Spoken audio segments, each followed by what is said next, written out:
Hey there, how's it going? Today I wanted to show you a very simple breakout strategy that we can use to backtest with Python. This is quite a simple breakout strategy, but it can essentially be the basic building blocks for any strategies that you have later on that revolves around a breakout. So yeah, let's get started. So for today, we'll be using Python, pandas, and also backtesting.py to backtest our datasets and see whether our basic strategy is actually profitable or not. So first we want to import pandas, and then we want to import some pre-written functions that I have already prepared beforehand. And we want to import backtesting strategy and backtest from the backtesting library. So we first want to read in our dataset that we already prepared into a pandas data frame. And I'm just going to use a pre-written function that I already prepared. Once we have that read in, we want to first check whether our dataset is correct. So what we can do is print the data frame. So now we're in the terminal, and then we just want to run the script to see whether our data frame has been correctly initialized. And yeah, we have the datasets in. The datasets that I have for today is just BDC data, and we can see that it's read incorrectly. So let's build a breakout strategy. So for now, this breakout strategy would be a strategy where we want to buy when the candle closes above the 100-day high. And then we also want to sell when the candle breaks out the 100-day low. So first I want to show you how we can calculate the rolling 100-day high and add it to our dataset. For that, we want to have a new column in the data frame. It's called 100-day high. And we want to get the close values, and we want a rolling period of 100.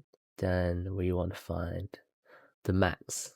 And bear in mind, since we don't actually want to include the current close, and we want to include the previous 100 sets of data points, we actually would want to have a shift function. So it shifts the calculation by 1. And then this would be the same thing for the 100-day low, but this time we're just finding the min value.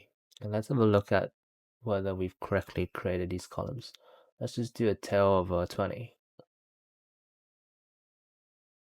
And there we go. We have the columns for the 100-day high and 100-day low. So we're essentially going to take these functions and make it into an indicator, so then we can run it through backtesting.py and create our strategy. So let's first just comment this out since we won't need this for now. Let's make the strategy.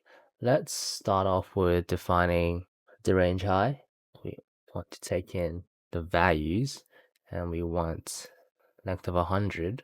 For that, we want to return a panda series using the values, and we shift it by 1, exactly the same as how we created the two different columns. By 1 on a rolling length, and we get the max. Then we want to define the range low, use the values, the length. You want to return a panda series, same thing, with the values, and you want to shift it by 1 and get the rolling length of 100, and you want to get the min. And just to be more specific, I'll put in window. So yeah, now we have the two functions that would essentially create our indicator for us.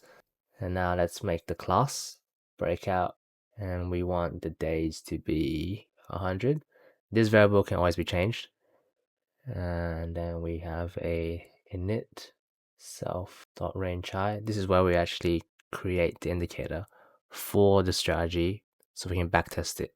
We use the range high function, and then the required variables would be data.close and also the number of days. Then same thing, but this time we want to do the range low, self.I. We take the range low function using the close data and taking in the variable of days. So now that the indicator has been initialized, let's make the next function. So this is where we actually put in our buy and sell logic. and the next function just runs on every candle. So we want to start off with if self.close is greater than self.range breakout. This means that prices close above the 100-day breakout. We want to first close any existing positions and then have a buy. As for the sell condition, same thing, just the opposite. So that's then the range low. We want to first close out any positions and then open a sell order. And there we go. That's pretty much the logic of the most simple breakout strategy they can think of. Essentially, it's just buying when price closes above the 100-day range and then selling when we're below the 100-day minimum range. Now we want to have BT equals backtest, put in the data frame, put in the breakout class we just made, and then we want to declare our initial cash amount to be 1,000,000, and then always remember to include commission. So for crypto data, we're going to have 0.2%, which is 0.002. And then we want to print out the stats. And there we go. The stats are out. This is a backtest over 1,600 days, just under 4 years. And we can see that our return was 175%, although the buy and hold is actually 837%. So this is actually a strategy that underperformed our benchmark.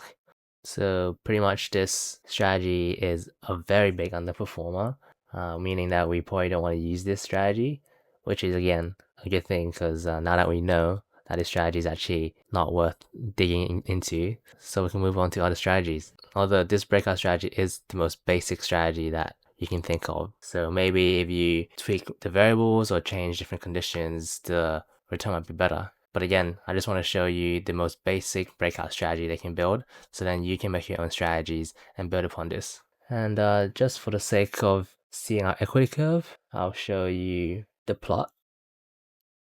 And here we are. This is our equity curve for this strategy.